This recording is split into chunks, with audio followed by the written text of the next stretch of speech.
What's up? What's up? What's up, fight fans? We are back at it with another edition here at Round One Sports TV. I am always your host, Edwin, and where do all fights start? Round one. Here, let me turn this on.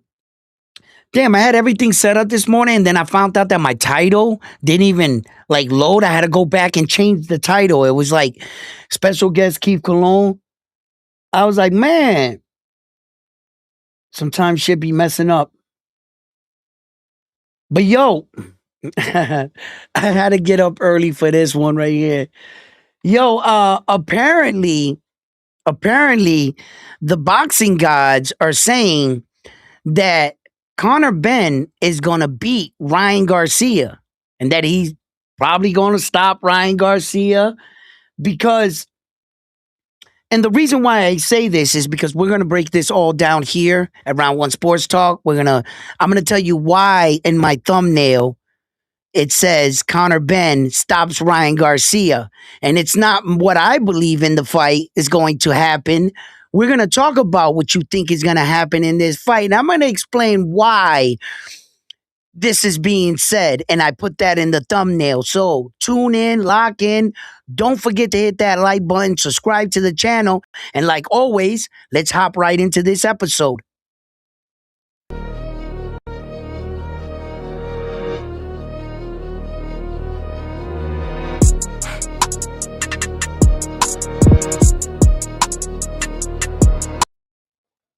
What up, Bull Rider in the building?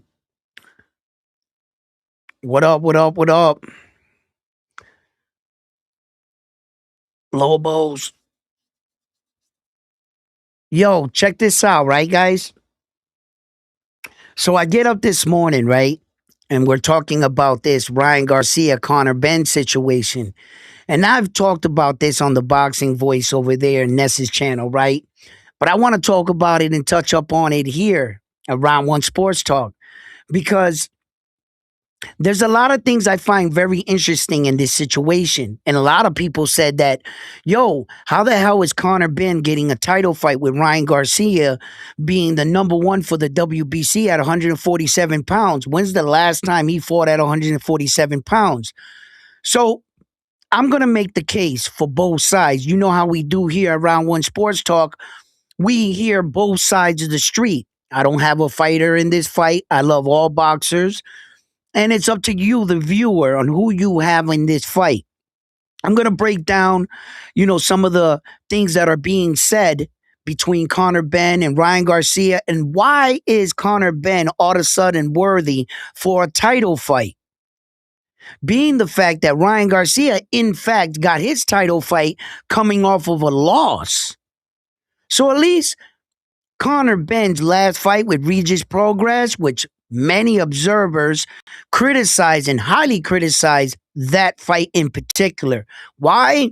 He had a wounded Regis Progress with one leg in front of him that his heart was half out of boxing and half into just getting a paycheck and just proving his mental toughness to his kid. That's what kind of fighter you were up against. And he had enough in the tank to take you, Conor Benn, the full distance. They went to 10 rounds, right? Okay. Now, what makes Conor Benn so special? And why is it that the boxing world is thinking that Conor Benn is going to knock out Ryan Garcia or even beat Ryan Garcia and upset him and take Ryan Garcia's place at the top of the food chain in the boxing world? Well, let's take a little look at what I'm talking about. And the way we're going to do that is, of course, we're going to go to BoxRec. And I'm going to put up both boxers' stats and everything up on the board so that we can all break it down together, right? And who is deserving and who is not deserving in this case. So we're going to start off with Conor Benn, right? Let's see here. Let me see if I can get this a bit more. Okay. This is Conor Benn, right? Okay. Conor Benn is a UK fighter from over there, United Kingdom. He has a record of 25 fights, 14 big ways by knockout, and he's only been defeated one time. Remarkably, BoxRec has him listed as a 5-star fighter. Pay attention to that because that's going to come into play later on. Conor Benn is 29 years old. He's 5'8". They don't have his arm reach here. This is his place of birth, United Kingdom, right? Okay. He has a 56% knockout ratio and he has 140 rounds boxing experience. Now, check this out. This is no shots on or no, I'm not taking any shots at Conor Benn. This is typically on average how boxers start their career. Conor Benn started his career fighting not winners but losers. 2-3, 2-4, 3-6, 0-1, 1-1, 1-4. This is when he fought his first, I wouldn't say undefeated fighter with only 4 fights, but he was a winner. He had a winning boxing record. You understand? So this is very early on in his career. And if you haven't noticed, you see the flags right here. That's the UK flags. That's where he fought. So pay attention to that too as well. Does he leave the UK? These are questions we're going to ask, and your competition. How strong is it? The beginning of your little run, you didn't fight a lot of winners, but you have to admit that his record gets better in time. Once we start crossing double fidget thresholds, that's when his record starts to get a little bit better. Sebastian here, 22 fights and 1 loss. You know what I'm saying? You got Samuel Vargas. He's 31 fights and 6 losses. So his opponents start getting better. Not his opponents are not household names. Chris Eubank Jr. is probably a household name over there. I'm not sure if Chris Eubank Jr., everybody in America is waking up saying, yo, I'm going to that Chris Eubank Jr. fight. No, all right? But who he is over there, now that's a different story entirely. So, and he was a much bigger man. A lot of people gave Conor Benn a lot of criticism for fighting a weight drained Chris Eubank Jr. I can agree to a certain extent, but if you sign on the dotted line and you agree to fight me at this weight, it is your responsibility to win the fight. So I don't want to hear any shit about Chris Eubank Jr. being weight drained because he didn't take the fight once, he took it twice. And he won one of them. So when you win, what were you? You're a better fighter, but when you lose, you were weight drained. You understand? So no, he's got the win on him. He's got a loss on him. Then he fought Regis Progress. That's where everything stops. That is the bulk and the extent of Conor Benn's record. That's it. We have nothing else. He only has 1 loss. And he rematched that loss and won it. So he went back and got it in blood. It's the best thing you can do in boxing. So I don't have anything to say to him about that. Because there's many fighters that lost fights that we wanted them to go back and fight the guy, rematch the guy, you know what I'm saying? To get that win back, to prove that guy can beat him. Errol Spence Jr. versus Terrence Crawford. Canelo Alvarez versus Terrence Crawford. Canelo Alvarez versus Demetrius Bivol. Teofimo Lopez versus George Camboza. There's a lot of fights we wanted to see again. Devin Haney versus Ryan Garcia. And we tell these fighters, get it back in blood. Conor did that. So that's got to be commended. He went and got a win on the guy that gave him his first loss. That's the sport of boxing, if you ask me. Right? Good. So Conor has some good things on his side. But what he doesn't have, if you have not noticed, is a world title. Shit, he don't have no small world titles. He don't have the British title. He has absolutely nothing. And you would know that because they would have trophies right here under any title or minor title he has ever fought. Okay. So, okay. Sorry about that, ladies and gentlemen. Um, so he hasn't won any world titles in anything. Now, let's check out Ryan Garcia. Ryan Garcia is, you know, rumored or scheduled to be his opponent. Let's see if we can get this fight going. But if it does, let's check out Ryan Garcia.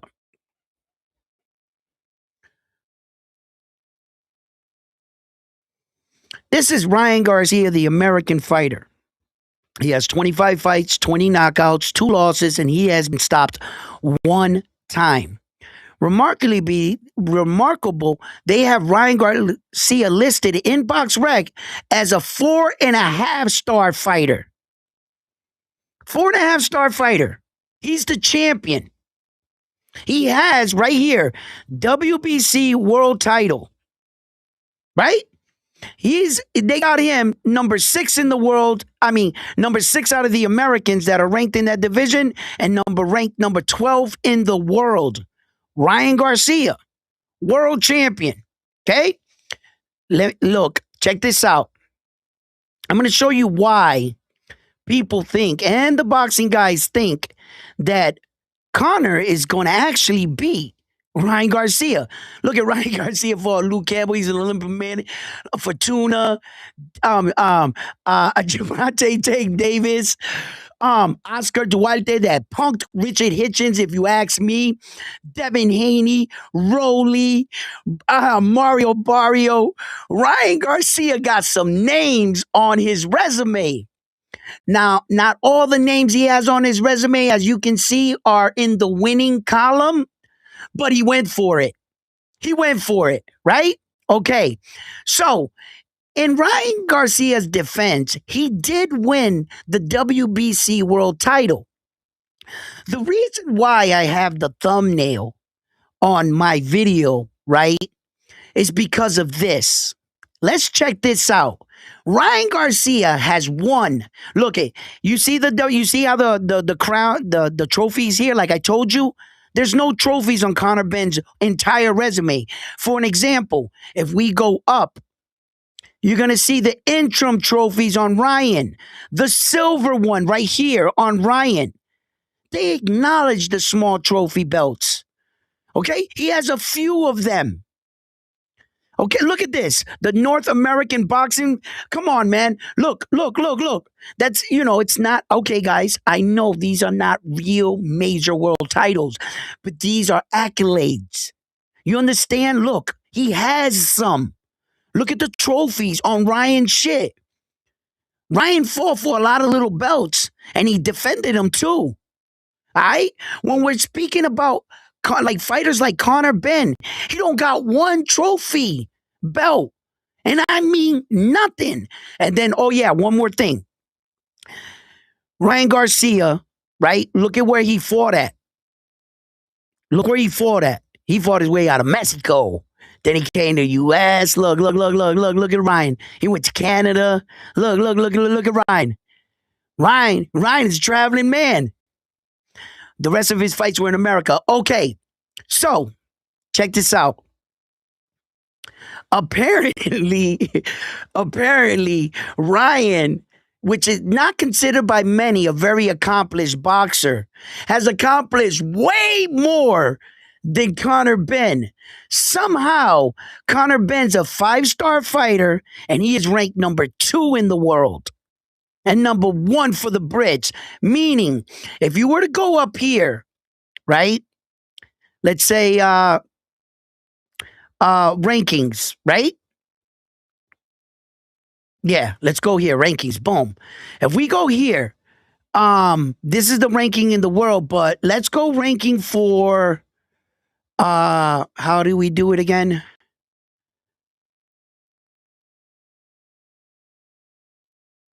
One I think, wait a minute. 147. Hold up. There was an easier way to do it. Okay. These are the top ranking fighters in the world right here. This is their list for the top ranking fighters in the world. How did I do it earlier?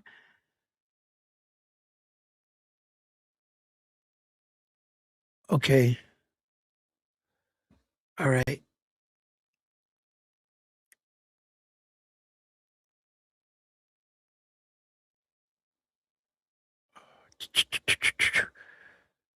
It should have popped up like this. The ranking for them. How did I do that earlier? Nah, I didn't have to do any of that shit.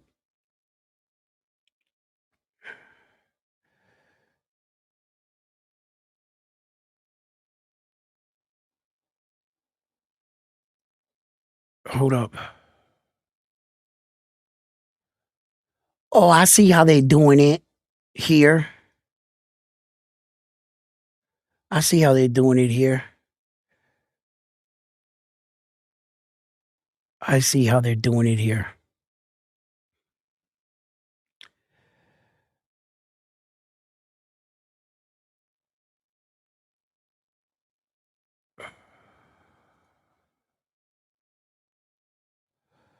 Listen, look, here it is. Check it out. In the top rankings at the 147-pound weight division in the world, this is what BoxRec says, right? They have Devin Haney listed number one. They got Conor Benn listed number two in the world for the 147-pound. Liam Parles number three. Brian Norman Jr. is number four. Look, Ryan Garcia is ranked number 12. And Conor Benn is ranked number two. And when you go back to let's see here, hold on. Can I go backwards this way? I should be able to go backwards without messing this up. Okay, look, that's where you get the ranking from. See it right here? You see the black little planet? That's the globe. He has a number 12 ranking. He has a number 6 by all Americans in that division. Then if you go back to well, it threw me out, but I would have to just put in Conor Benn. If you go to Conor Benn's,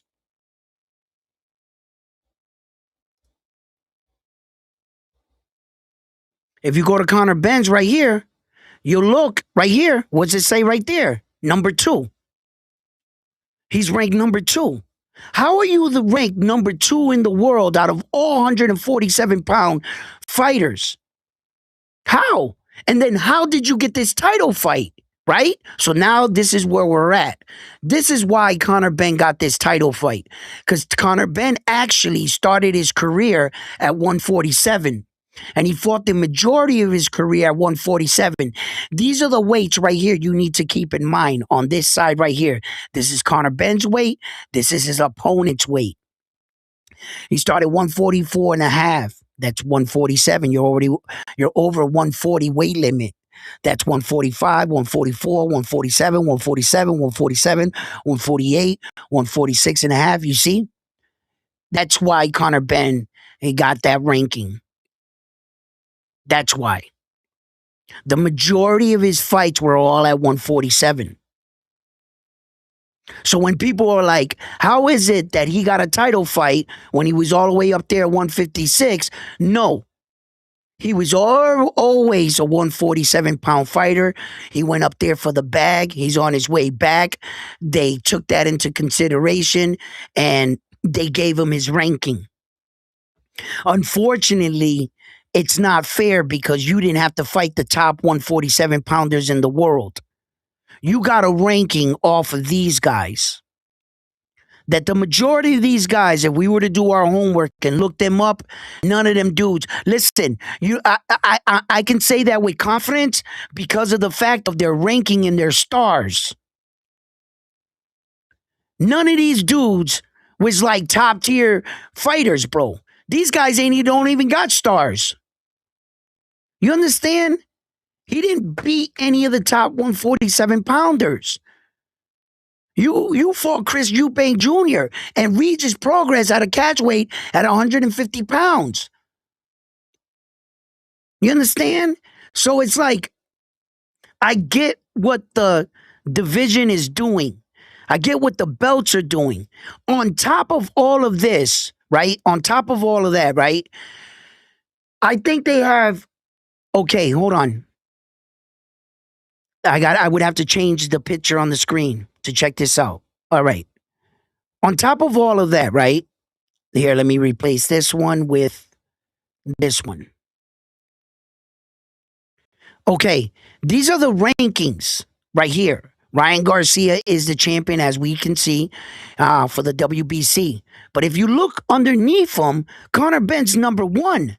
Shit, this man is ranked number 4 by the WBA to Rolly's belt. So just in case Ed Hearn is, I'm not Ed Hearn anymore. Ed Hearn set Conor up for this. See, because the blueprint was done by Ed Hearn. I understand he went with Sufa, Dana, all that other shit now. But this was orchestrated by Ed Hearn. Conor Benn's career should give all the credit to Ed Hearn. Because now that he signed with Sufa and he's with Dana White and all that other shit, they didn't build Conor Benn up for this moment. This was all orchestrated by Ed Hearn. And now Conor's going to think, I did this. No, brother, you didn't do this. You would have never been half as famous as you are without Ed Hearn. Not with no belts and shit. Conor is literally talked his way into this position. He's a hustler. He's the definition of, bro, he got you with his mouth. He got himself, he won a couple fights, but his talents, Conor Benn's actual boxing ability, I don't think he beats Ryan. I'm sorry. No. And I'm not saying that because Conor's a Brit and Ryan's an American. No, I'm not. I'm calling off my eye test. What boxing has taught me throughout the years. If you guys know me here around One Sports Talk, you know when I start going, yo, listen, I'm watching this shit. Sometimes it goes the right way and sometimes it won't. But most of the time, I'm right. And I'm telling you right now, Conor doesn't have anything for Ryan. I don't believe it. And I would love for them to actually put Conor Benn in the ring with Ryan Garcia. I would like to see that. I honestly think Ryan Garcia would have stopped Regis Progress. That version of Regis Progress that got in the ring with Conor Benn, Ryan stops him. Then the boxing world is comparing the Conor win to the win over Ryan Garcia over Mario Barrio. And I'm like, hold up, boxing world. Y'all need to chill. There's no comparison there. Conor Benn, you fought a less motivated, inactive, wounded, hurt Regis Progress. That his heart wasn't into fighting. That was the guy you fought. Ryan Garcia fought a world champion, 6'1", Mario Barrio, that's been battle tested. Okay? And at the time, he was an active champion. Active. So your two competition levels are far off. Ryan fought the better of the competition in their last fights. Ryan Garcia, Mario Barrio is better than fucking Regis Progress, guys. Hell yeah. And I'm going to tell you right now, Ryan stops Regis. And Conor couldn't do that. Now, that doesn't spell victory. That doesn't mean, because Conor couldn't stop fucking Regis and Ryan, I feel that Ryan could. Conor could still win against Ryan, right? That doesn't spell victory, right? But we have a measuring stick. We have a measuring stick of what we feel the fight would have looked like, right? And I'm going to tell you right now, Ryan's a bit more polished than Conor. Conor's entire fighting style has not changed in years. In years. I have not seen him get any better, Conor Benn, but that's not taking shots at him. What he's doing, the way he fights, Conor is explosive. He's entertaining. He fights with his heart on his shoulders, like his sleeve. You can see the emotions in Conor when he fights. He's always grimacing, punching hard, coming forward. And if you like an action fight, there's fights you can actually match up Conor with. You'll get an amazing fight. He he's in there to fight Conor. But when it comes to skills and levels to this, Conor has not reached any new levels. It's the same Conor over and over and over. Whether he's stronger, better in shape, that's okay. But he's doing the same shit. He could be ripped and go out there and get that tan and come back a little darker. That's not going to help you box. Conor needs to learn real boxing, working off the jab, setting punches up, not just going in there, getting a jab off a burst and just letting a combination go. There was no, he's not looking for a particular punch at times. I actually seen Conor box in the Regis Progress. You've seen it in spurts. So I know he can box because he was actually boxing a few times in the Regis fight. He has to learn how to cut all that stupid movement he does. Conor on the outside, when the guy's 3 feet away from you and he's over here faking himself out. What are you doing? What are you doing out here going like this? For what? Why are you burning energy? Who are you faking out? He starts going. Conor goes on the outside and he starts moving his head like he's a slipper, right? But when it goes to time to come in, he stays there like a statue, starts throwing punches, and he's there to be hit rather than slipping on the inside when you need to use it. He wants to act like he knows what he's doing in a boxer. Like, it was kind of comical. I was like sitting here looking at him. I was going, that shit we used to do when we were amateurs. And my coach would tell me, he would smack me in the helmet. The fuck? What are you doing? Who's out there with you?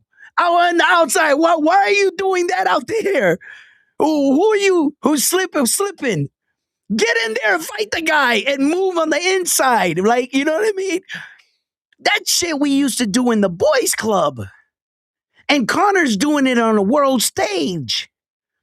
Like, does he not understand some of this shit? Like, you know what I mean? Like, when you start like walking towards the guy, you can start getting your rhythm. Like, okay, start to remind yourself, I gotta slip. You're walking towards him. This dude was out on the back leg, 3 feet away from him. He was like this. He was like, I was like, what the fuck are you doing? He was just burning energy almost the entire fight to like the 6th round. Then Conor started getting tired and he started sitting a little bit more, but he was using his feet, because to tell you the truth, Regis Progress was a hitting target. He was stationary, like his knees looked bad. And I think in the first round, Conor caught him with a shot and you saw his knee buckle. It wasn't because of the punch. Because that punch didn't, it wasn't because of the punch. Regis later admit Conor can crack. He did say it. In fact, I saw that interview with Fight Hype, Fight Hub, TV. And I had asked the dude, hey, can I use your video on my show? I was going to use it and clip it, but I had a lot of things going on. So, what Regis said in the interview, in fact, like, and I want to make this, known, that Regis said that Conor Benn is the hardest puncher that ever hit him in his career.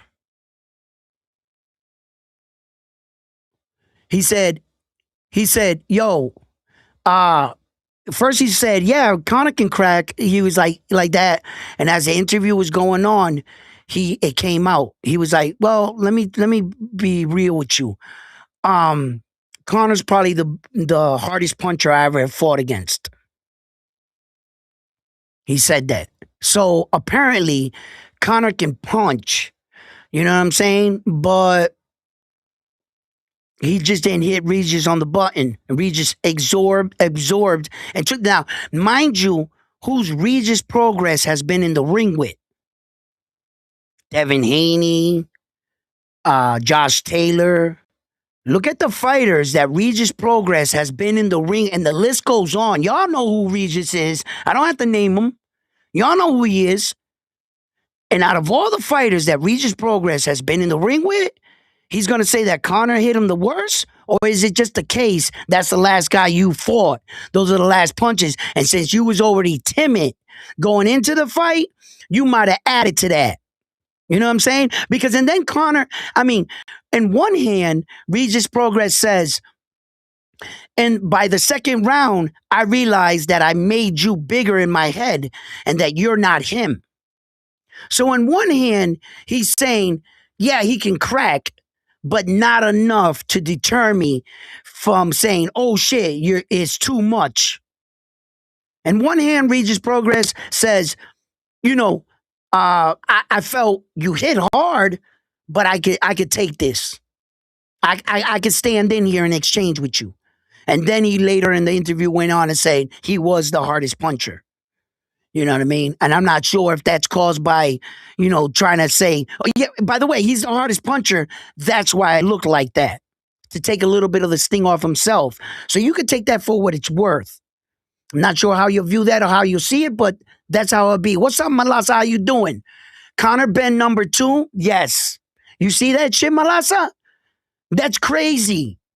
Then they have Conor Benn, a 5-star fighter, and they have Ryan Garcia listed as a 4.5-star fighter.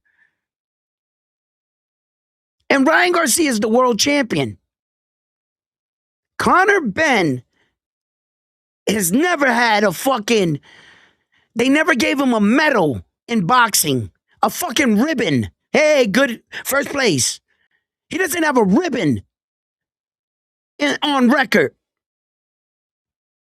And Ryan Garcia is a world champion and has gotten minor belts throughout the divisions, right?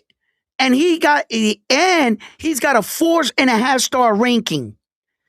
Conor Benn,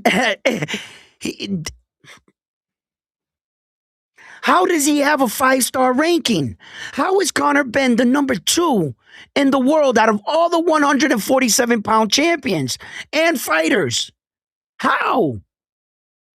How is that? But when we see the corruption and we see the blatant bias, disrespect to the boxers, and we see the narratives that they tried to put out, this is exactly what we talk about.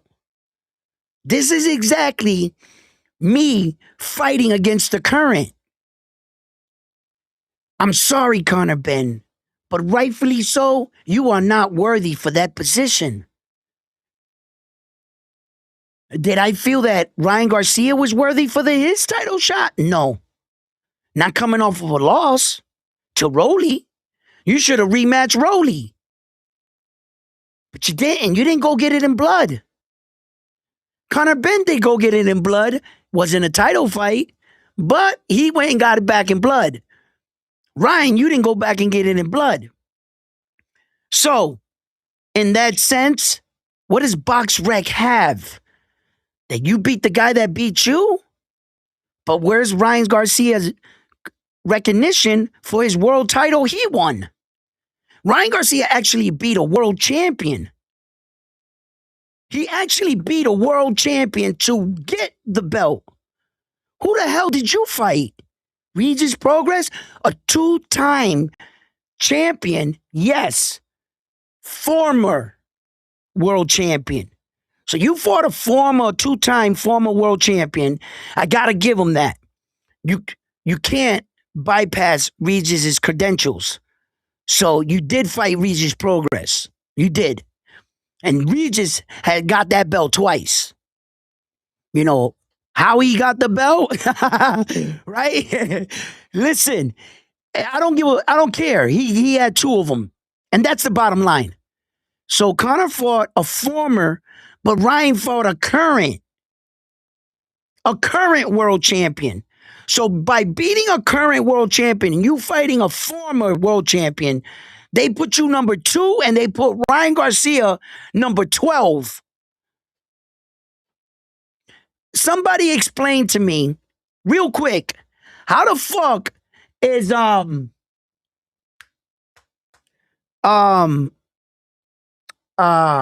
that Dominican fighter's name? I gotta look for it. Jesus Christ, I'm not remembering names this morning either. Just great.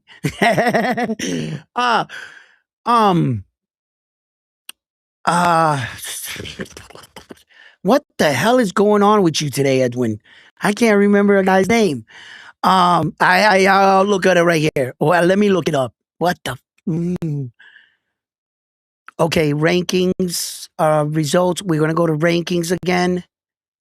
And then we have to go down to the welterweight, right? Yeah, we had to do that again. That's right. All right, submit. Boom. Okay. The guy I'm thinking about is Rohan Polanco. How is Rohan Polanco ranked higher than Ryan Garcia at the 147-pound ranking system? Remember, they got Devin Haney number 1, Conor Benn number 2, Liam Paro number 3, Brian Norman Jr. number 4, Arnold Barboza Jr. number 5, Jack Catterall number 6, and Rohan Polanco's number 7. Karen Kakuchiewicz is number 8. Rodriguez is number 9. Julian Rodriguez. Roman is number 10, right? The Russian dude, I'm not can't pronounce his name, is number 11, and Ryan Garcia is number 12. How is Rohan Polanco viewed in boxing world, the boxing gods? Now, these are the channels. They're big boxing entities. Thousands of us, me, myself, we go to these websites to get information from the boxing gods. ESPN, things like that. Those are the guys that are up there.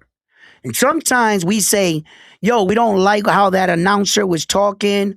We don't like that article because that article is bullshit because this guy is more deserving than him and they're telling you this. So we in the boxing communities, we fight against some of these narratives that they're putting out. And when you see them, you got to call them out on this bullshit sometimes, right? And for sometimes they're right. And the boxing gods once in a while get it wrong. And I think in this situation, they've definitely got it wrong. They're no longer validating what it means to be a world champion. This has to mean something. It means that I am a world champion and at least I'm better than you. Your world championship belt has to mean something. You can't be the world champion and then they say you're fucking ranked number 12. Then he has the most prestigious belt in all of boxing, the WBC. This is crazy. Just the boxing gods. And when they put this stuff out, what's going to stop some other YouTube channel, probably in Brit, wake up this morning, right? Because there's a Round One Sports Talk Brit dude like me out there. He's out there. And you know what he's saying this morning? Proof. Conor Benn is going to knock out Ryan Garcia. Why? He's ranked number 2. Ryan Garcia is ranked number 12. He's a 5-star fighter and he's a 4.5-star fighter. There's some guy out there in Brit saying that right now. Yeah. Because that's they're putting it. And then what do I got to back that up? Here's BoxRec, and they use this as their proof. And then you're sitting there going, "Damn." But is that so? Is Conor Benn a better boxer, a better accomplished boxer, a better style boxer, a bigger star, makes more money than Ryan Garcia? And the answer to all of that is a big no. He ain't better than Ryan in anything. But apparently, and that's why in my title, I got fucking Conor Benn stopping Ryan Garcia. Because apparently the fucking boxing gods deemed it so. Listen, if you let them tell it, he already beat Ryan. If you let Conor Benn and then Brits tell it, he already beat Ryan, walked off into the sunset, and he's about to fight another champion. Let them tell the story. They already got Ryan beat. I'll tell you this much, though. If these Brit dudes is serious, and Conor, listen, I love competition. You know, we take sides. I respect you. I respect all fighters. Okay? But I tell you what, if you're serious about this, go ahead if you want to and get in the ring with Ryan Garcia. Keep thinking Ryan Garcia's food. Keep thinking because he got that he shot by Tank and that he's a quitter. And all he is a left check hook. Keep thinking that. Keep thinking that. Now, there is a possibility Ryan can let us all down. Of course, we're talking about Ryan Garcia here. You know what I'm saying? And the sad thing is that we don't know the version of Ryan Garcia we're really going to get. You understand? I can't bank on Ryan like that. He's not that type of fighter that allows me to believe that we're going to see a better version of him. When then in his career he has ups and downs. You know, it's a shame that Ryan doesn't give me the ability to talk with my chest. I have to be choice in my words because these words will come back to bite me. You know, he's not that kind of fighter I can get up and be like, yo, fuck that. Ryan's gonna not. Nah, dog. I'm not dumb. I know exactly who Ryan is. And he could be a bit of a fuck up sometimes. He could let these moments, he said he didn't get out of bed for Rolly. Right? So, what the hell's gonna make me think just because he had one fight? One fight. That's not how life works. If you don't know how to be disciplined and keep that shit going, Ryan, you're just gonna fall back to the old ways. You're gonna go back to what's easy. That's human tendencies. I fail in that all the time. I want to do good. You know, like my mom used to say, Ellen, why can't you stay still in school? You know what I'm saying? And just before I used to get on that short bus that she strapped the chin strap and put the helmet like this, and she gave me a kiss, and I got on that little short bus. Here comes Edwin rocking. Can't keep my hands to myself. Listen, I tried to be good. I just couldn't do it. I couldn't stay focused. I have all the intentions in the world. If you can't stay focused, Ryan Garcia, and you know, discipline is something that you have to do something and act like you love it. That's discipline. It's not motivation. You can get motivated for one fight, but do you have discipline behind that, Ryan? And I'm not sure. I'm not sure. Not sure if you grew up yet. Honestly, you know, discipline is a different beast entirely. And I know what it's like to be disciplined. I know what it's like to fail. I know what it's like to be lazy. You see, because I'm not competing for nothing. At least that's what I tell myself. But I should be more disciplined. Go work out. I think I'm gonna have to start doing that. just to learn and remember what it's like to have structure. I need that every now and then. I have to get in there and I just got to start working out for a while, because it just shows me that I can see something out and see it through. It shows me that if I say I'm going to work out for the next 2 months, 3 months, and I have a goal and I have to reach that, you know, uh, that's what discipline. And I'll get up and I'll be like, I don't want to work, but this with the discipline, you don't give a fuck. You got to shut that voice off because it's time to punch in. Doing something doing something you hate, but acting like you love it. That's discipline. You know, I'm not sure Ryan Garcia has that. So, and that's unfortunate, man, because I really got him in the fight. If Ryan Garcia can capitalize off of that performance with Mario Barrio and keep getting better off of that, stay in the gym. I got Ryan Garcia all day, twice on Sunday. If I knew that 100%, I don't gamble, and I never suggest that you go put your money on in gambling. Mm-mm, mm-mm. I never understood gambling really. Why should I gamble with the money I already have in my pocket? I want to duplicate it. Never bet in a game you can't control. Never invest in money you're not going to see back. It has to be a sure thing for me. I mean, that's how I was taught when I was young. And respect the value of a dollar. Learn what a dollar can do. Learn its value, and you won't spend it as fast. I learned that later in life, way later. In my early days, I was spending everything, spend, right? Oh, I wish I was that disciplined when I was younger. I'd probably have a few bucks now.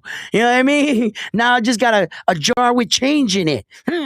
I always said if I made that money again, I wouldn't mess it up. I made it back and messed it up again. You know what I mean? Life lessons, right? You just got to live and learn, right? So, hey, it is what it is. But Ryan doesn't give me that discipline. Unfortunately, nah. But it doesn't mean that he's not. It doesn't mean that he's not. And it doesn't mean that if he was to get this fight, we would see a better version of him. And now, if I saw that, now I'll be like, oh shit, Ryan's doing good, baby. Let's get those big fights. Let's get that Devin fight again. Let's get, you know what I'm saying? And then you start being like, yo, what is Gary Antoine Russell doing? You know what I'm saying? Down there. Let's start getting some of these guys up here moving around. Yo, Shakur, what are you doing? Right? Right? And that's when you start talking crazy. Because if you see Ryan Garcia perform like that against another big name, you start backing Ryan more. You start having more faith in your fighter. You know what I'm saying? So it's like, look, I know Conor Benn's going to show up for the fight. I think Conor Benn will come on strong. I think he'll do his blitzing attacks again. I think Ryan Garcia will feel his power. But I also think that Conor Benn is going to know on that night what it's like to take a Ryan Garcia punch. He's going to find out. He's going to find out. So, but what it says, stock chaser in the building. How you do, baby? What's up? At a catch weight? Work hard says at a catch weight. Carlos Boots will cook Xander. We can talk about that right now in a minute, bro. Hold on, we'll get right to that, right? Ryan from the 6. What up, my dude? How you doing?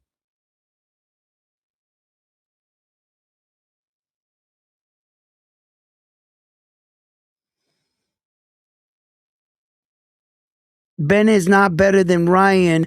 Ben only gets his father's. We know that. He's living off his dad's name, just like Chris Eubank Jr., unfortunately, right? He hasn't won a world title neither, right? So I think he did a little bit better than Conor. But as you can see, Conor's star status is going in a different direction. But that was all due in part to the mastery promoter that is Ed Hearn. He's like one of the biggest culebras, snake, as a promoter. But um, in a room full of snakes, I want the biggest snake. I want the king cobra. I'm not gonna go into a room with a bunch of promoters that they're all snakes, and I'm gonna walk in with a fucking gerbil.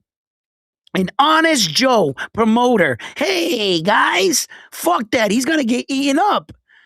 We're gonna get fucking taken advantage of. I need a snake. And Ed Hearn is a king cobra at that shit. Like, you see, now that Conor Benn doesn't not have Ed Hearn in the equation, I think he's got another snake in Dana White. That's another big snake right there too. But Ed Hearn, he got some shit. He knows how to play this promoter shit like to the T, right? Because Ed Hearn does a coward's man's acts. Not all of us are built like that. I can't do that shit. I'm not built like I can't. That'll bother me if I stab somebody in the back like that. Like if I can look you in the face. I'm not a con artist. I don't got that in my blood. I be feeling guilty and shit. But dig this. Don't take that like I'm a fucking good guy, because I'm not gonna sit here and give you that image. No. There's other sides of me that we won't talk about, right? I'm just not that kind of, I don't have those traits, those slippery traits, or stealing something that don't belong to me, or uh like I got hustler mentality, making money, shit like that. That's different. I'll stand up for a different reason.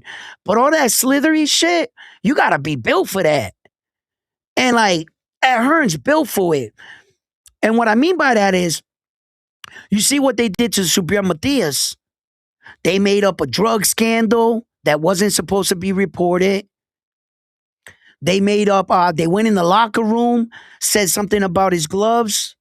When he was fighting against Naoya Inoue and accusing them when he had MJ, which Ed Hearn was saying, MJ Akmadalia is my guy, and Naoya Inoue, stop ducking him. Ed Hearn is brilliant in stirring shit up for a fighter, making the fighter look bigger than what he actually is. For God's sake, MJ only had like 11 professional fights. He was a world champion in Unified before, yeah, with under 11 fights, but it wasn't like he wiped out a division and he was this huge monster. But let Ed Hearn tell it. All of a sudden, these guys, oh shit, he might beat Naoya Inoue. Why? Because of Ed Hearn. He's a good, when it comes to these snaky moves and promoter shit and having somebody go put something in your water so you be sick the night of the fight, I don't pass it on any of these dudes are doing some shit like that. Any of them. They'll all try to get an edge to win. Referee shit, judging shit. Ed Hearn, yo, listen. In the boxing world, a lot of these top promoters, what they actually do is they make connections, right? Every event, every venue, every corner of the world that these promoters go to, they're constantly meeting all these people. And through a course of 15, 20 years, you would have probably met every referee, every judge, every official, every all the sanctioning bodies, owners, and their staff who they send to the fight. If the main guy, like Suleiman doesn't go to every WBC title fight. Suleiman will send a representative from the WBC. So Ed Hearn meets these people on a daily basis, right? Okay. Now, if you were a boxing promoter, you were a boxing promoter, how would you hustle? Now, I'll tell you how I'll do it. I would tell you how I would do it.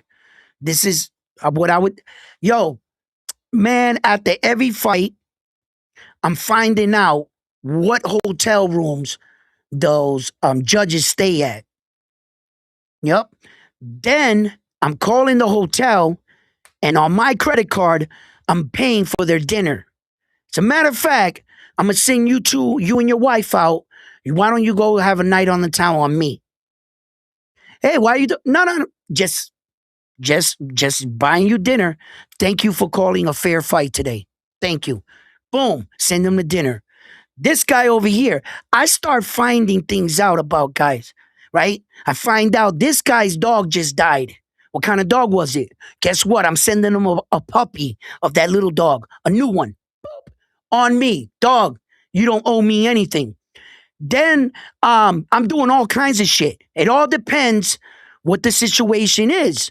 I'm catering to everything, right? And the reason why I do this, 10 years from now, I'm going to need your help.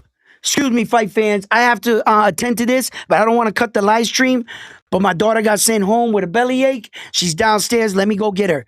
I will be right back. Damn, Stock Chasers, you should have came up here. I'll drop the link, and you come up here, and you could talk a little bit. You know what I'm saying? I'm not sure everybody want to hear what Stock Chasers had to say. You know what I'm saying? But, yo.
All righty then. Where were we? Yeah, I hope she should take care of her. She'll get her something to eat. I'll go check on her in a minute. Yo, so where were we anyway?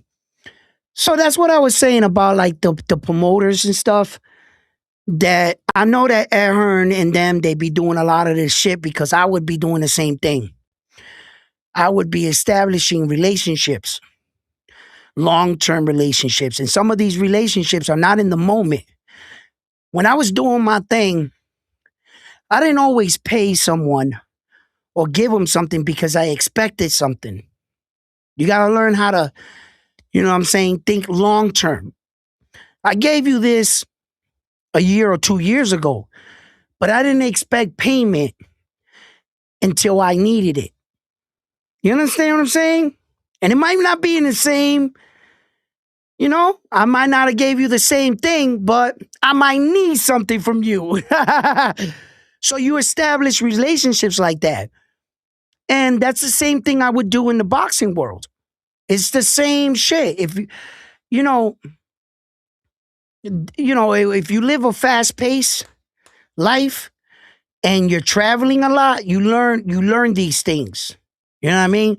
You walk inside freaking Japan and shit. And all of a sudden you're walking into the fight because you don't know who the referees are, right? Because the referees, they send them, they're a separate entity in boxing. So they could send them any referee. Now you can request. Okay, I've dealt. You got to give them a list. You can request it. These are the names of the referees we're requesting. They got a list. These are the names and things like that. Sometimes when it gets to those kind of fights, when you're like down, you really don't got no say in that. They give you whoever they give you. But in some of these big fights where there's just too much money on the table, there's a lot of particulars. And now guys start saying, nah, we want three and then the other guys, Mexican guys are like, how the fuck are we fighting in Japan and all three judges are Japanese? No, no way. We're not playing that. So so when you start to get bigger up there in fights, that's when these things change. That's when those relationships that you started to build come into effect. That's when it comes into effect. All of a sudden, you're out there in Japan and you're in a world title fight, and you're like, Carlo, is that you? Hey, Carlo, did you like the flowers I gave you last year, and the car that I bought you the year before that? Yeah, Carlo. Let me talk to you over here, Carlo. Let me talk to right? You know what I'm saying? So, I mean, it's just establishing relationships in the game. And Ed Hearn he's one of them top culebras. He's like a king cobra. Yo, grimy as they come, but he does his job right. You know, Oscar's the same. They all snakes, man, but I respect they hustle. I respect everything all the bullshit half the shit that comes out of Oscar, Ed Hearn, Bob Arrow, Dante Mouth, you know they biased as hell. They only talking up their fighter. You know what I'm saying? So whatever it is against the other side, you're gonna expect them to say what? You know what I mean? So it's just a dirty business, but I love it. I love it all. I fucking love it all.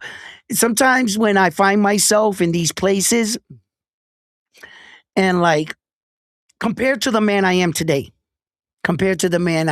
right? Today I laugh more, smile. I love what I do. I like being round one. I like talking with you guys. I love that shit, right?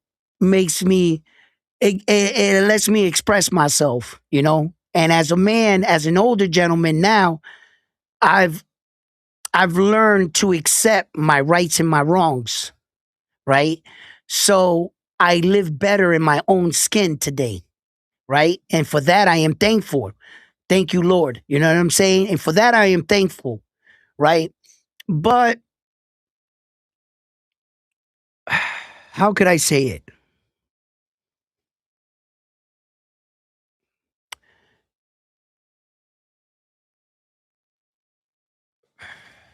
Life. Life made me. That's it. Life made who I am, my life experiences, and you know, through the courses of my life, right? Through the course of my life, I've learned a lot of many things. Some things wasted, others not so wasted, meaning I learned things I really didn't need to learn. It was just bullshit. You know what I mean? Like learning, like, oh, this neighborhood is ours, this corner's ours, this is our neighborhood, this is our block, this is our street name. No, we didn't own that street. The government did. You know, as soon as we grew up, we passed out of that. You feel a little silly sometimes, believing in some things and backing other shit, and that's just life, and that's what I mean about that. And I'll leave it as that. I'll leave it as that, as being meaning like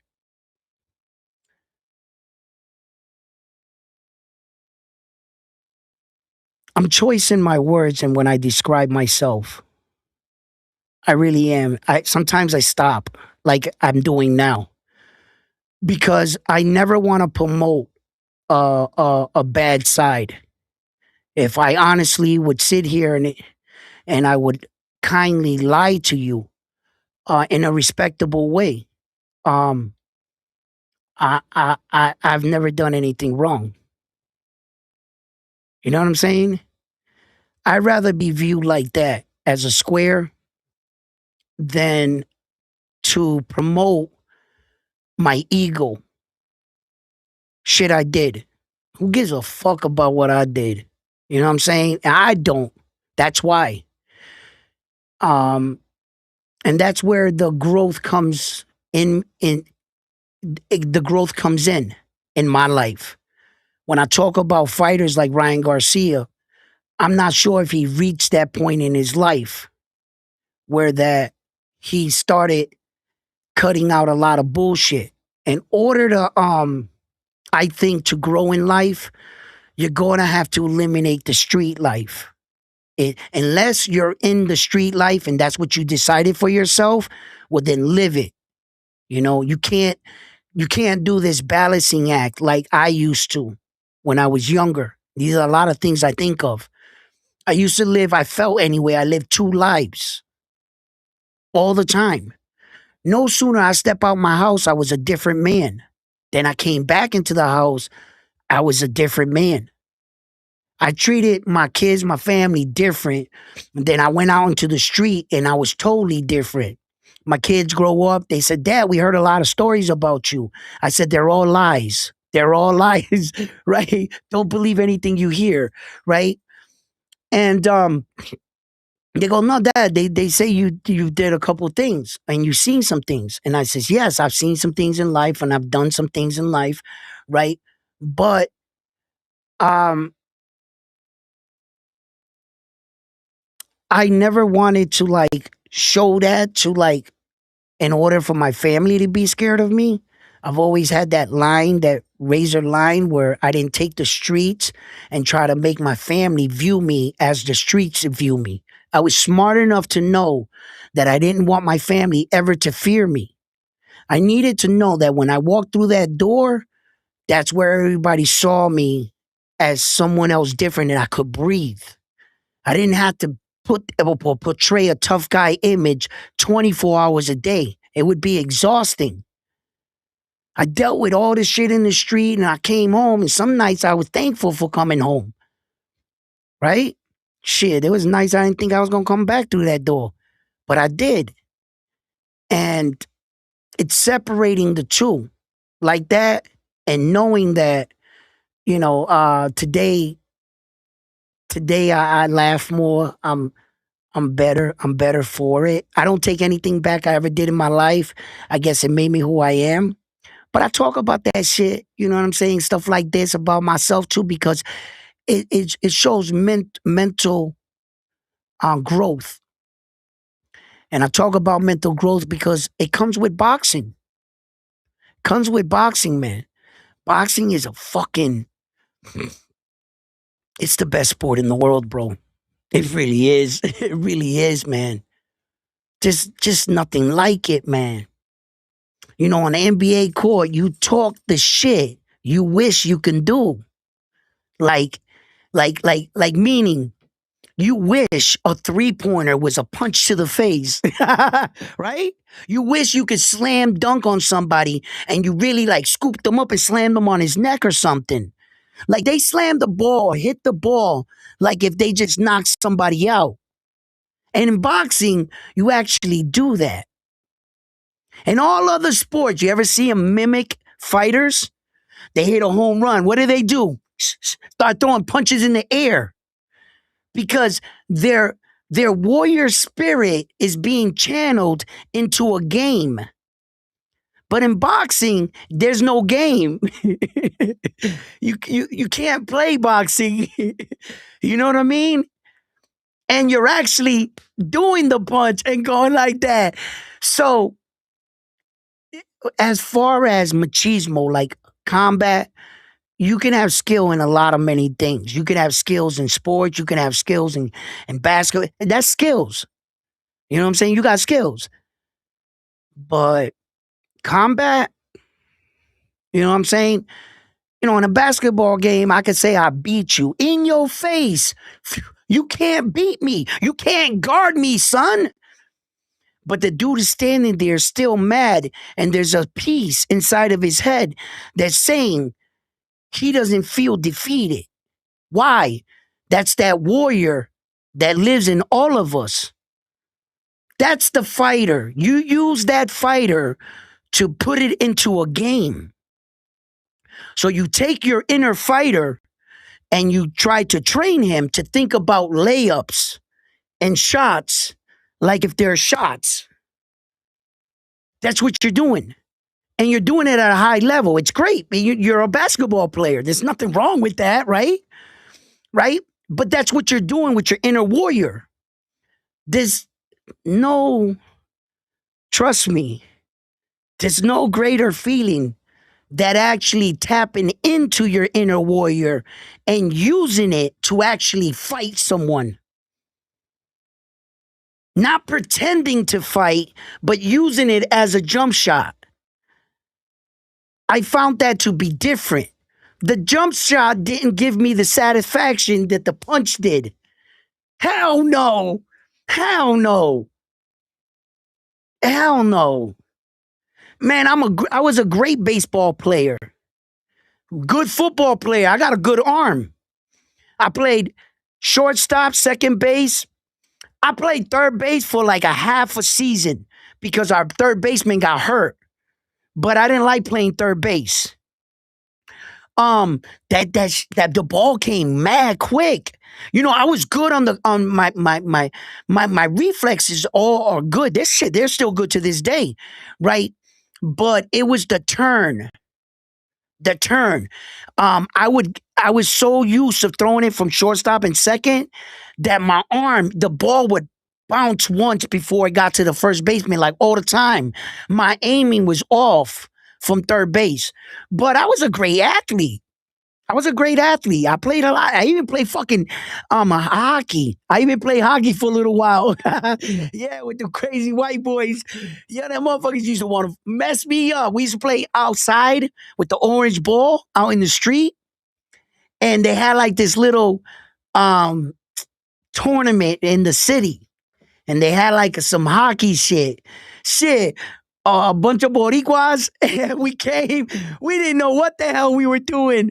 We just wanted to play. Yeah, you know, you have to grab a couple white boys or you're not winning. You're not winning because none of us knew what the fuck we were doing. We were just swinging sticks, right? We was trying to hit it, but we was garbage. We was garbage. We got our asses whooped, but we had fun. Yeah, and that's just a competitive nature. I've always been like always playing some kind of sport or inventing a sport. We invented this, you know, because in the hood, we poor as fuck, right? You gotta invent shit in the hood, right? Our gymnastics were a bunch of mattresses that we got like in Jersey from the abandoned buildings. We would take the mattresses and put them outside and do backflips. We do that all day. Then we would play stickball in the afternoon. We get mom's or grandma's broom, the broom handle. You tape the bottom up like this. When the wiffle ball breaks, because we've been playing with the same wiffle ball for like a fucking 2-3 weeks, and you always get that big kid in the neighborhood that cracks it and fucking cracks the wiffle ball. Fucking, you're like all of 13 years old and you got a full beard. You're a genetic freak. Get out of here. You smell. Anyway, listen, we would take handballs, right? The handballs, and you cut them in half. Now, this was dope. I forgot. I think it was Chago that did this. Chago did it. He took the handball and he cut it in half. He popped the handball like this, like it was like a frisbee, and he taught us how to throw it. You go like this, and that motherfucker goes, and you hit it with the broomstick. If you hit it and it pops, you're out. If you hit it right, that motherfucker takes off like a frisbee. That shit, we be up there like this. Yo, and you gotta be able to hit something that's floating and curving that thin with a broomstick. Yeah. That's why we used to fucking win all those little league trophies now that I think about it. We were probably doing extra skill training and didn't even know it. Right? But yeah, man, like we did all that shit. Shit.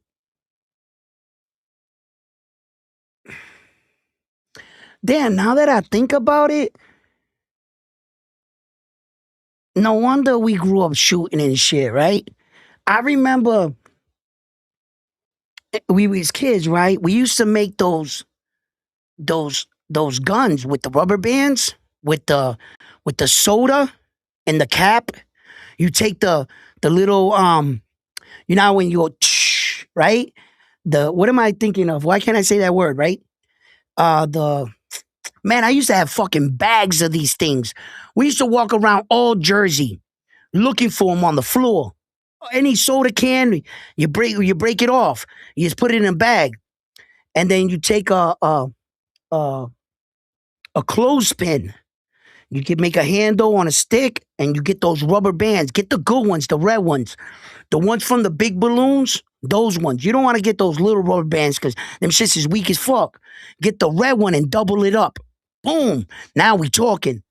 And you fucking like a slingshot. You put that back, put it in the plate. Shoot that. Yo, we made hundreds of those. Hundreds.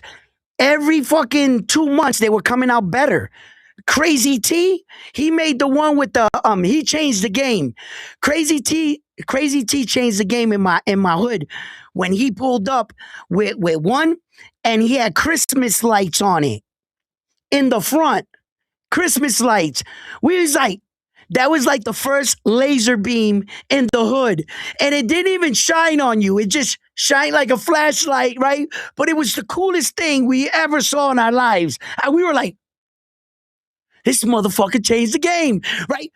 What it was good for was at nighttime when you shoot them and you had to look on the ground, point the light to the ground. You could find them.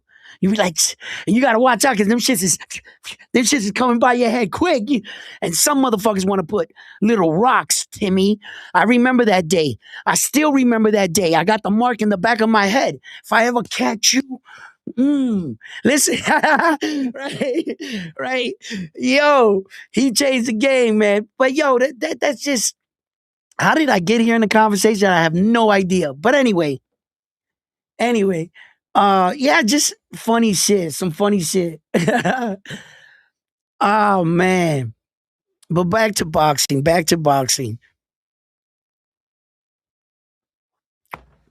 Yeah, I was talking about us being like the boxers and everything, athleticism and the training that it goes into it. And like how I don't see Ryan like that yet. I don't. Conor Benn though, remarkably, I image and portraying to be something. I understand that too. Putting out videos that you're in the gym already, then at night going out to the club.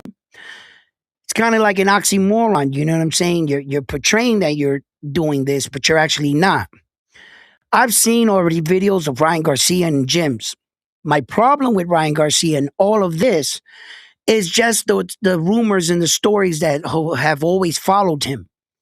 From the time he was with Eddie Reynosa, that Saul Canelo Alvarez had you know, a bit of a fucking, you know, downfall with Ryan Garcia. And what Eddie Reynosa and um uh what the hell is wrong with me today?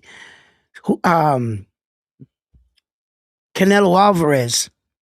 What Eddie Reynosa and Canelo Alvarez said about Ryan is he doesn't like to train as much. He likes to dictate when he comes in, how many days he goes to the gym, and how many days he trains at home. Then, when he went with his father in this last fight, I came on and I said it. I said to you guys, I said, yo, Ryan Garcia looked a bit more focused. It looked like he shut his mouth and he started to be teachable. And his father got Ryan to be that fighter he needed to be on that night. Now, is Ryan the greatest fighter in the world? No. Is he, the best 140? No, right? But he did show elevation. in his boxing game, Ryan.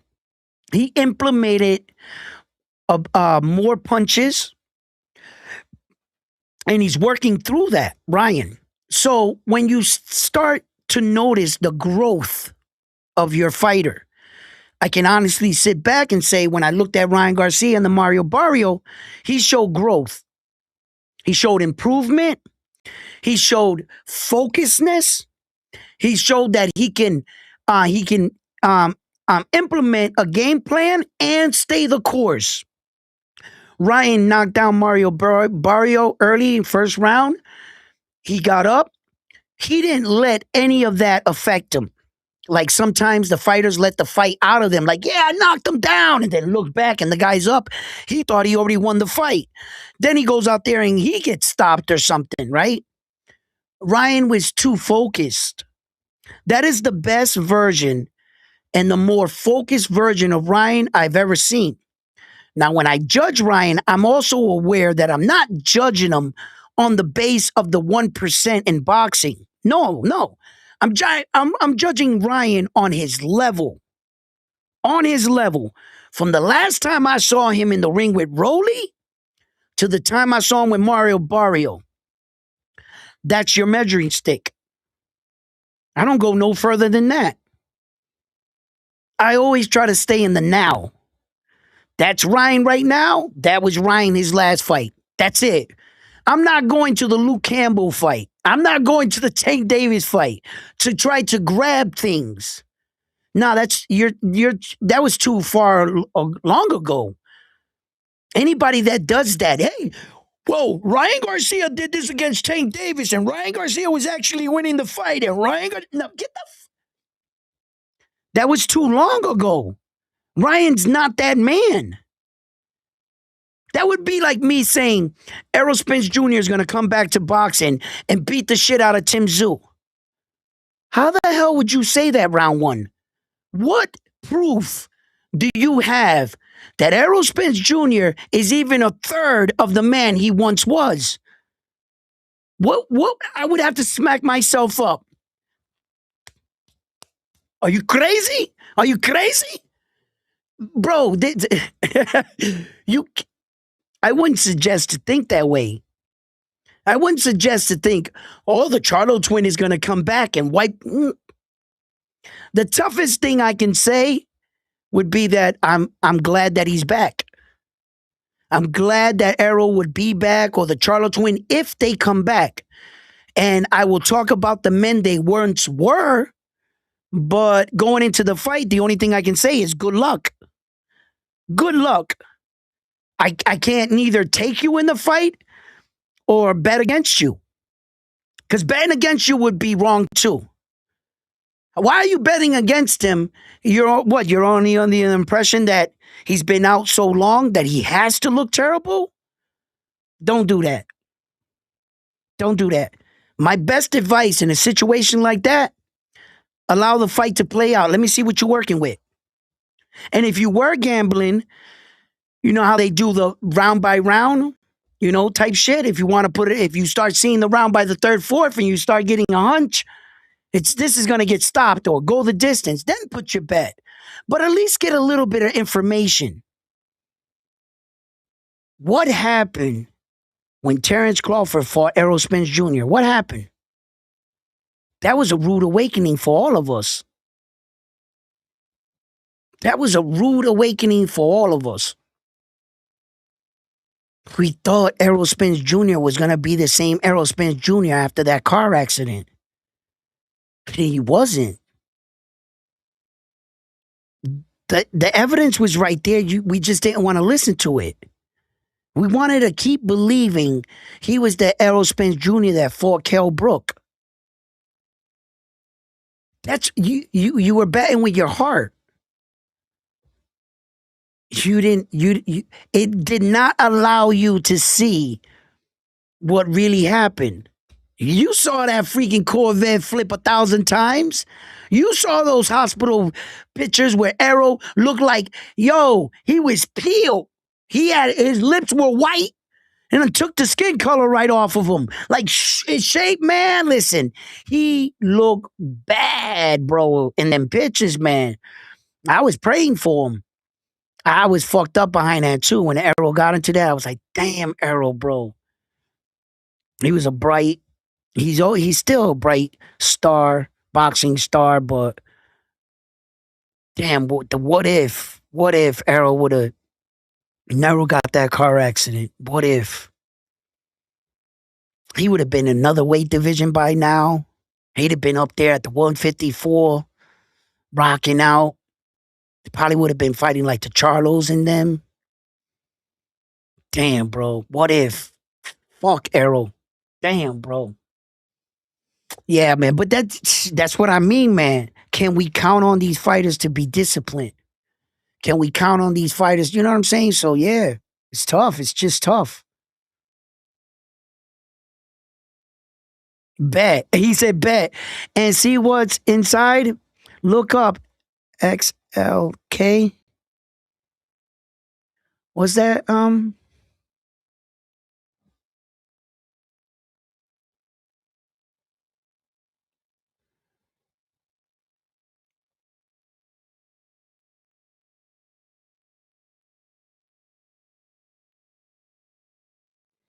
if you bring this to TBV, Ness is going to boot you off.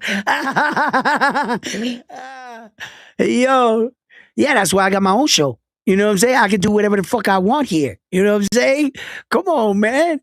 Ness can't tell me what to do on my show, right? I can't tell him what to do on his show. But Ness has been lately. Them pads been running like he's got a steroid rage right now. He be attacking. Clip this and send that to him. You know what I mean? That's my man Ness. Ness be going like he be going through it, but I do the same shit. I do the same shit. I fucking be like crashing out and shit sometimes. All this reporting shit in your life and your kids and your wife.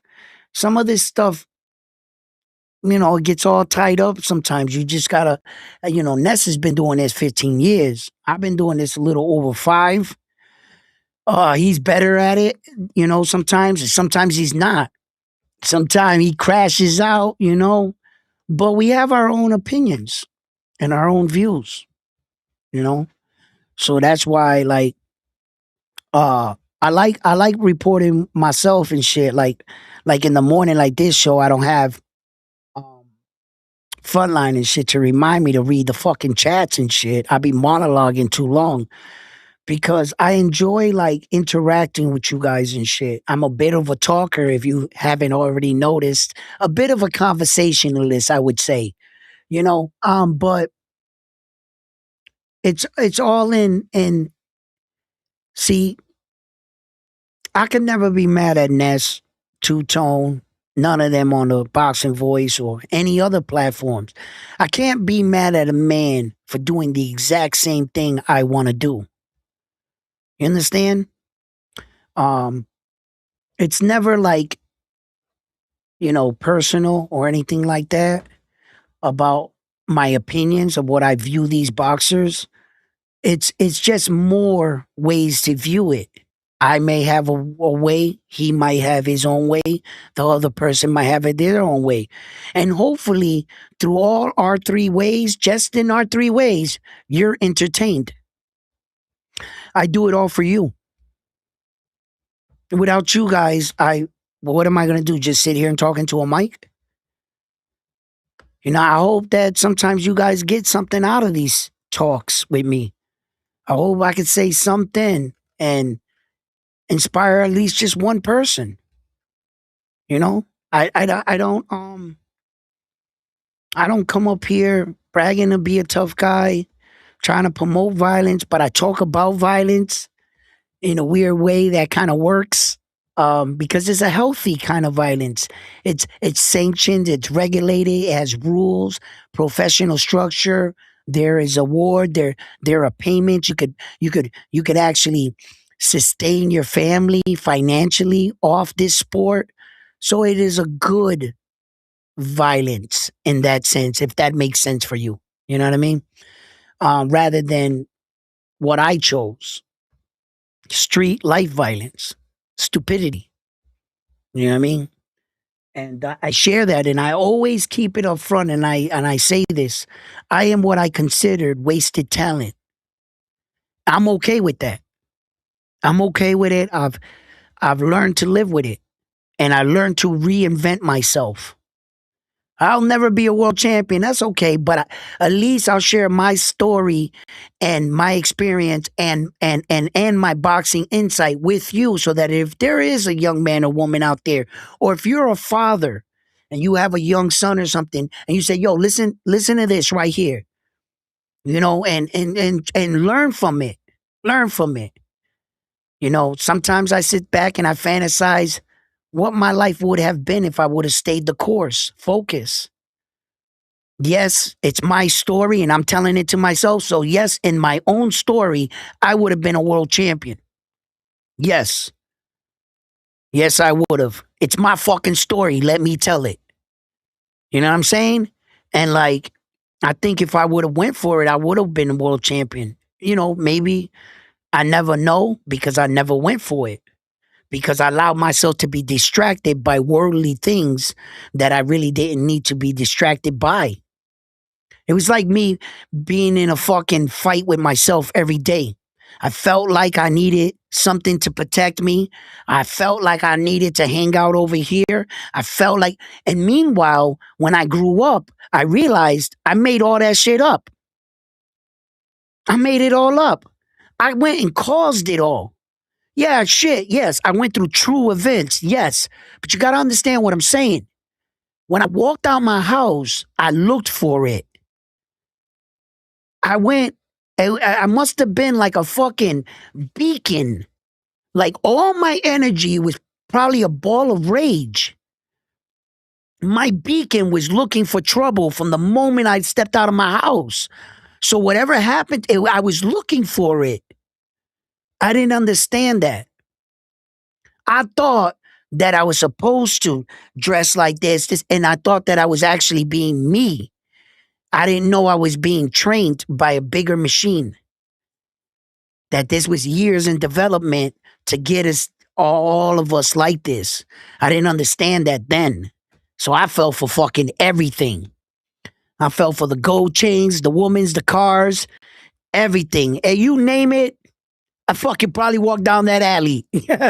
Yeah. Everything I said, I'll never do that. Fucking over here doing it. Yo, you wake up in some crazy situations, you know what I'm saying? Two girls, a fucking chicken, a donkey, and fucking some cameras. What the fuck is going on here? Good nights, good nights. Nah, nah, nah, nah. You know what I mean? But that's the kind of shit I must have been on. I must have been on that shit when I was like that. So yeah. But anyway, fight fans, listen. Um, I just wanted to talk a little bit about this Ryan Garcia situation and Conor Benn, and look how the boxing gods in the world are putting out the message already that Conor Benn technically is a better fighter than Ryan Garcia. Ryan Garcia being a world champion, he's ranked number 12, and Conor Benn that has not won a fucking ribbon, he's number 2, behind the one and only Devin Haney. Devin Haney is the number 1 fighter according to BoxRec, in the world. Now, Devin Haney might not be your number 147-pound fighter. He might not be mine. Well, he actually is the number 147-pounder. In actuality, he actually is the best one. But if there was a case where he wasn't, then I wouldn't say he was. But in this case, Devin is actually the number 1. So, but Conor Benn is not number 2 behind Devin. So what you're saying is Conor Benn is slightly beneath Devin in skill? That's what you're saying? You're saying Conor Benn is behind Devin? Get the fuck out, man. Who's setting this up? There's it's a deeper, darker criminal link here. It really is. There's just no way. Brother, let me tell you right now, I don't think Conor Benn beats the Dominican kid, Rohan Polanco. I don't think Conor Benn beats him. And Rohan's ranked number 7, higher than Ryan on BoxRec. So I'm just like, this is crazy. Fucking Conor Benn number 2, and you ain't fought in the division in how long? And you ain't never fought none of the top guys. You ain't fought none of the top. Now I can see why they have Rohan number 7. He hasn't proven that he can beat those kind of guys yet. But Conor, you haven't even fought the guys at least. Well, I would have to, before I say something like that, I would have to look that up to see if Rohan's competition is better than Conor's. Let me not overspeak. That I would have to look up. I don't think it's much different, really, to tell you the truth.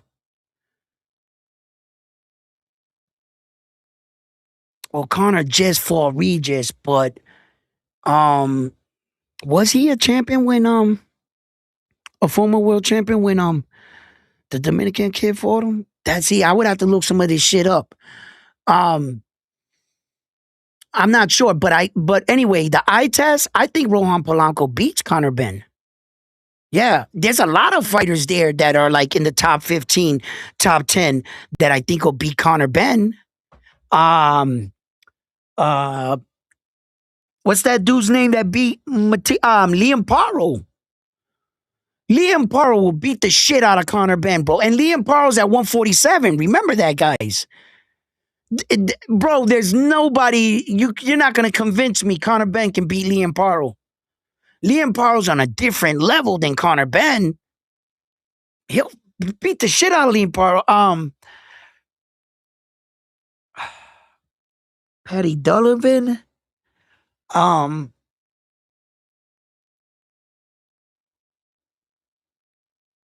Brian Norman Jr.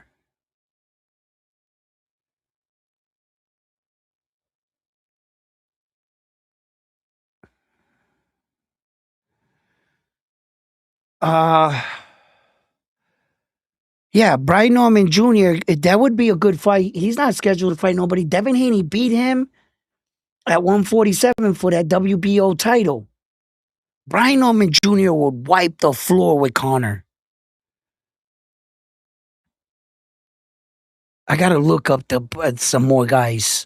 Who am I missing? Bro, I'm looking this shit up right now. Conor Benn doesn't beat the top 10 guys in fucking 147. I don't even think he beats Arnold Barboza. I think that'll be a closer fight. I think he possibly could beat Arnold Barboza. I don't think he beats Teofimo Lopez. Shit, I don't think he beats Manny Pacquiao. I don't think he beats Rohan Polanco. I don't think he beats Jack Catterall. I don't think he beats how do you say his name there? Suleiman. Suleiman. I don't think he beats Suleiman. I don't think he beats Liam Paro. Um, Padley Donovan. Uh, Connor could. He doesn't beat Karen Kajukic. He doesn't beat that dude. Boots Ennis had a problem with that dude. He doesn't beat Conor Benn. Um, Johnson, he doesn't beat Johnson neither. What about the other Eubank there? Um, Harold Eubank. How do you say his name there? I forget his name. Um, I gotta look up his name, the right spelling of his name. This shit is not fucking turning on for me for some reason. There he goes.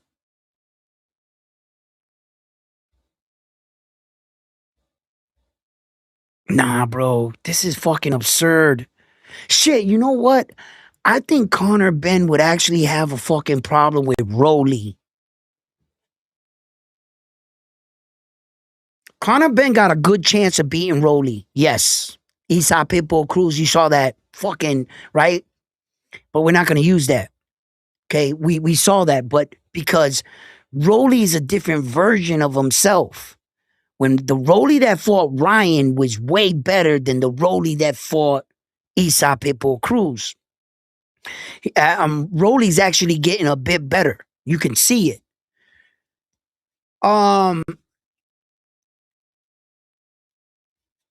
That would be a 50-50 fight for me. Conor versus Rolly, that would be a 50-50 fight. I'm not ready to fucking scratch out Rolly like Conor. This Conor dude is such a fucking remarkable fighter. He's really not. I mean, he's good. Like, matchmaking, that Rolly Conor fight would be a great one, right? Okay. Like Conor Benn versus Aesop Pitbull Cruz type fight.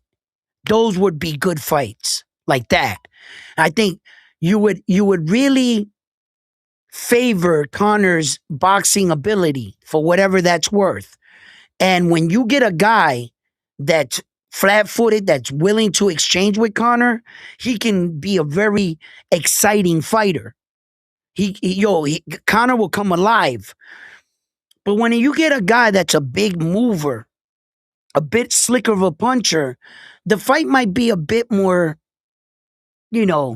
because you're not going to get the best out of Conor. He's just going to be getting punched to the face, and he's going to be frustrated, swinging like wild type shit. And Conor's going to be telling the guy, stand in the middle of the ring, come here and fight me. And the guy's going to be on the outside. Nope. Snap, snap, snap, snapping that jab.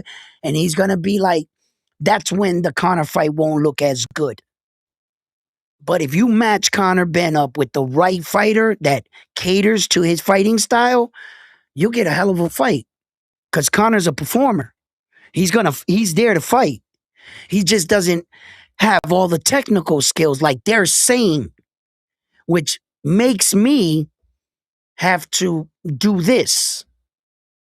Because I'm not going to let the boxing world down. And I'm not going to let you guys think that that's the standard of boxing. That what he's doing is actually boxing. No, he's just fighting. Conor Benn is a fighter puncher. Not a boxer puncher, but a fighter puncher. He does some good fighting shit. That's what he does. He's not your typical boxer in the sense of a polished fighter. You ever hear that expression, polished fighter? A polished fighter would be a fighter that can move with his feet, be defensively sound, offensively sound, and his form and his technique is crispy. They don't all have to look the same. But a polished fighter is a fighter that's good everywhere. He doesn't have to be great everywhere. He doesn't have to be the best everywhere. No, that's not what a polished fighter means. Polished fighter means your guy can basically do everything. Now we got to mold his fighting style to make him even a better fighter. Okay? There are fighters that can understand things about fighting. It would take years for another guy to understand it. He just instinctively knows it. Why? I don't know. That's the way it is. Some people just born with the know-how. You don't got to teach him how to do it. He just does it. You know what I mean? Then you got those kind of fighters. Okay?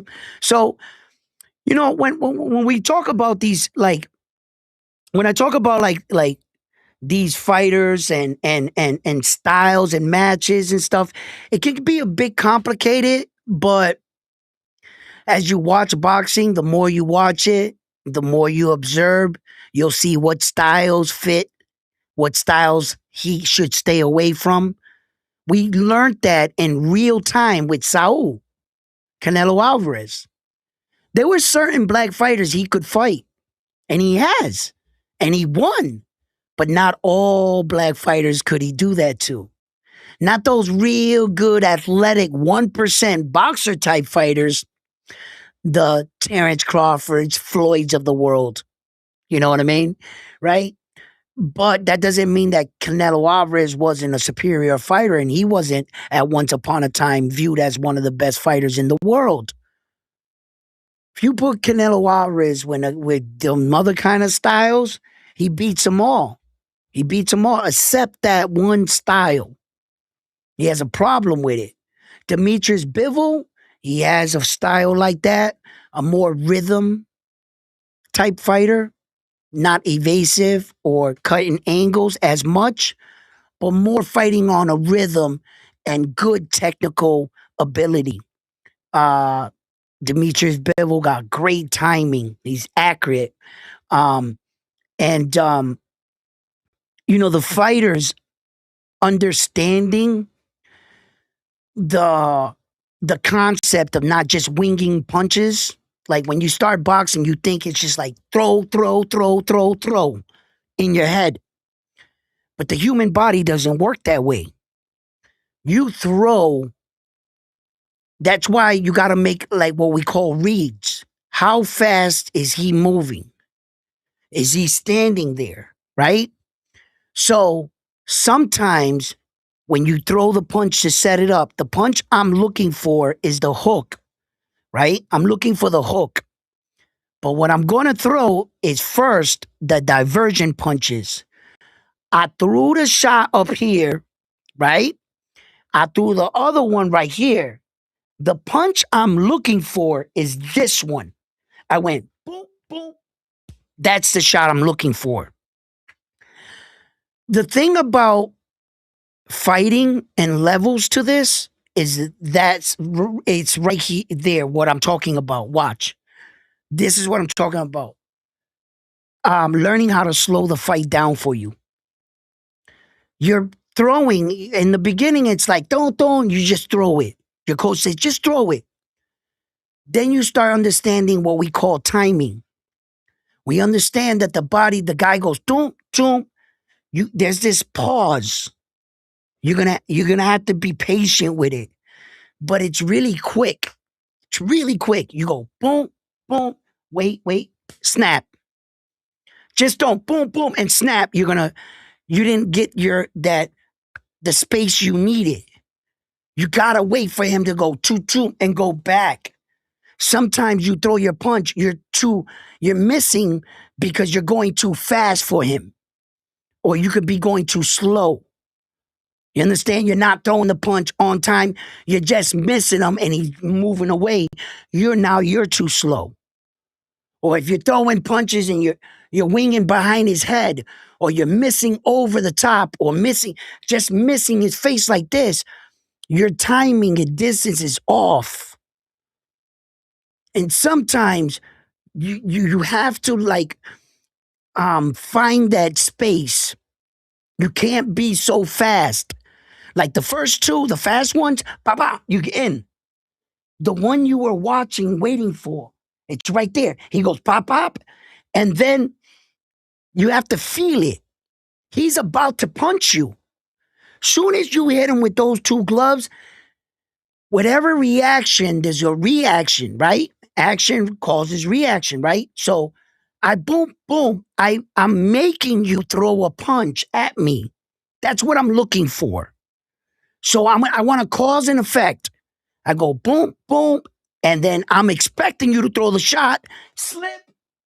Not yet, because your face went down because you overextended a little. I know this because of training. Soon as you overextend, that motion coming up, right there. Or boom, boom. Then I want you to punch. As soon as you go like this to open up to punch me, my punch should be coming in between there. That's my window. Because I'm expecting you to go like this or to throw a punch like this. But either way you do it, the reason why I hit you in the face the two times was to get you to throw a punch. And all I got to do, I'm not trying to time you like in the sense of, no. I'm trying to cause you to react. Bang, bang, boom. Like that. Yeah. And it's just like, you learn that. And that's when you get to another level, and then you'll get to another level. Man, I have forgotten so much about boxing. I wish my body could do some half the shit I remember or half the shit I was trained to do. It's true. If you don't ride a bike for a long time and you go to get on that bike, you might fall. Right? And that's why I even myself, I got to get back in the gym sometimes and work on form. I could see it. I could, I was trained to do it at one time, but if you put something down long enough, you'll forget it. You might not forget it in your mind, but your body will forget it. Your body's not trained to do it. It's not. And as you get older, it gets harder and harder. You'll find out, right? But yeah, that's all in the sport, man. It's all in the sport. So fight fans, listen, guys. I'm coming on tonight. What's up, All Facts? How you doing, brother? How you doing? I'm just gonna cut this live stream right here. I got a little bit of yard work I need to go catch up on. I'm gonna go outside and get on my lawnmower. I call it Big Red. Bought myself a lawnmower. You drive like that? Yeah. I ain't got no iced tea or lemonade or nothing. I should go to the store and buy a lemonade, right, guys? And get the cup with the ice cubes. Bro, you know what I'm saying? I'm trying to do it, like my neighbors do and shit. You see on TV, the guy be out there with his lemonade. Right. I guess that's what I'm supposed to do. Trying to blend in, man. You know what I'm saying? They be seeing me with my jewels on in the countries, and my neighbors got chickens. They know I'm a city slicker. He's a city slicker. Right? Yo, but I'm getting used to this fucking shit. This is my 5th year in this house. So I'm getting used to it. It's my 2nd year with the lawnmower though. Now, but you know what I'm saying? Last year and this year, you know what I mean? So it's time to go turn that baby on. Big Red. She's brand new, bro. I bought her right off the showroom floor. Woo! She got 5-blade speed. Yo, some of y'all want 20-inch rims and a BMW. I'm on my grown man shit. I need a lawnmower because my grass get tall and shit. Right? So fight fans, love yourselves. You guys have been the best. I'm always your host, Edwin. Where do all fights start? Round 1. I'm on to the next one. After this one, here at Round 1 Sports Talk. Peace, gentlemen. I gotta go ride. I'm a loner, a rebel, a rider.